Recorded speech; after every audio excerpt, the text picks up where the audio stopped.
your son or daughter's math teacher at Park Middle School.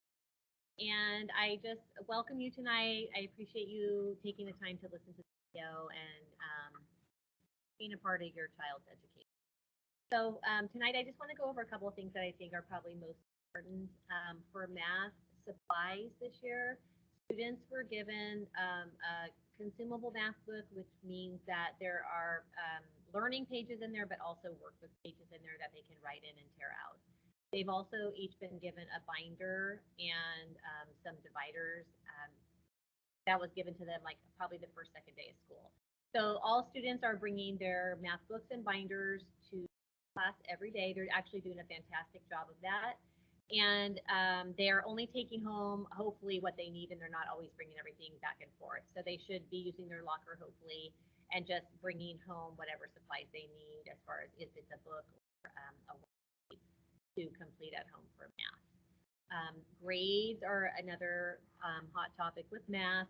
I just want all parents to be reassured. I understand that last year was really hard for a lot of kids, and we're definitely coming in with a lot of varying levels and abilities right now in math. And I have worked really hard the first couple weeks to try to rebuild some of the confidence that some kids lost during that time, and just really let them know that we're all at different places. We understand, I understand, and that we are going to just work together to make sure that everybody gets what they need to be successful this year.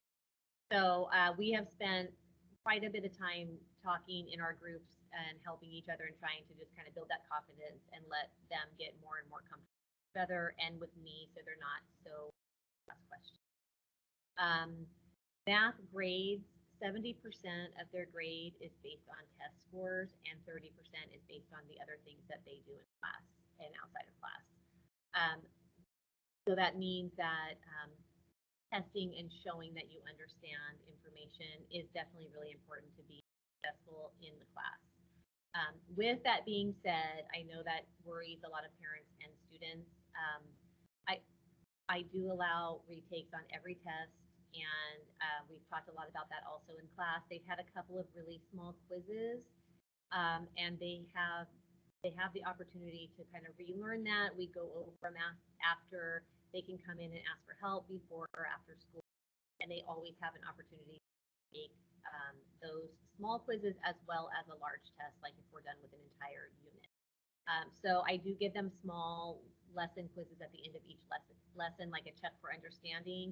So you will see on their grades, if you're looking at Aries, a lot of lesson quizzes after each lesson. For the kids, I think that's really helpful because then they can monitor their progress one lesson at a time and sort of like revisit a lesson if they felt like they didn't do really well, instead of waiting until there's a whole bunch of information that they're tested on. So I think that as a parent, and I think the students, they sort of kind of grow to like those because it's a really good check-in for them. So again, please just be aware that if those test scores are really bringing your child's grade down, remind them that they definitely can relearn material and retake tests. This year, it's really important that they understand that we might go too fast, and it doesn't mean that they're never going to understand something. It just in that moment when we tested, they didn't quite understand it, but there's always that is like an open grade. So as soon as they feel confident with that, they can retry. I just at some point want to know that they understand that lesson. So again, grades are not set in stone. There's a lot of flexibility as far as retaking and redoing those things. As far as other part of the grade, the assignment part, it's mostly based on maybe class participation or homework, or if we're working on some kind of math poster. So if that part of the grade is low, that they are not marked down for missing things on their homework. That is sort of their learning experience, and they should be correcting and checking those things and learning from those. So as long as they're completing their homework, they're getting full points. So the assignment part of their grade should always be very, very strong. If it's not, then that is definitely an indicator that they're not turning work in. And so those will show as missing assignments on Aries. They can turn 2 late assignments in. So a couple of kids have already really utilized that, and they started off maybe not sure, but they did get that work turned in. So again, that part of their grade can change as well, as long as they're on top of it and they remember what they didn't turn in and they follow up with that. They get full points for that. So they're allowed to turn in 2 late assignments each quarter. So they are aware of that. They have a syllabus in their binder that you can look back over with them, or they can always look at if they need to be reminded of it. So I guess as a parent, if you're not on Aries, I would just really strongly urge you to get onto Aries, or if you know you're on there but you don't know your login information, to contact the office so they can really walk you through that and you can keep track of your child's grade. And for your child too, if they're having trouble with Aries, please work with them, spend the time to get them on there so that the grades are not a mystery. I will give them grade. I gave them a grade printout last Friday, I believe, and so I will do that every now and then for anyone who really is not being Aries, just so there's a constant awareness of how we're doing and what things we might want to work on to increase grade. So hopefully parents saw that. They should have taken that home over the weekend to have that signed. If they didn't, they should have brought it home early this week to have that signed. And then I guess as far as homework goes, I definitely don't give homework on Fridays. And as far as Monday through Thursday, there's no like set day or routine. They're not always ready for homework. So if I introduce a new lesson and they're not ready to do that on their own, they don't go home with that night. So it could be, a 1 day lesson.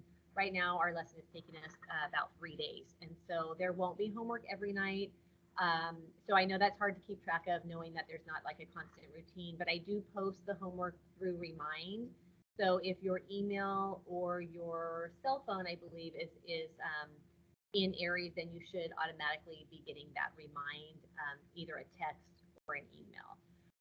So homework is, again, not every night. I would definitely say there is homework at least once a week, but it definitely will not be every night. I guess then just contact information. Please feel free to contact me if you have questions, if you're not sure, how your child's doing or what they can do or how you can help. Please feel free to always contact me. You can email me at any time. I'm very good about responding to emails. I will definitely respond to your email within 24 hours. Teams is up and running as far as the chat goes, so students are welcome to use Teams. They can send messages to their teachers. I would be happy to respond to that as well. If you as a parent use Teams, it will come through as it's coming from the student. So if you just let me know it's coming from you, I will know to respond to you and not the child. But again, I just think open communication is very, very important at this age. So please don't hesitate to contact me at any time with any questions. I think I'll leave it at that. Again, I appreciate you being here tonight. And if you have any questions, then from 6:30 to 7:30, you're welcome to join into my meeting and ask those questions. So again, thank you for being here. I appreciate it. And I'm really looking forward to an excellent year.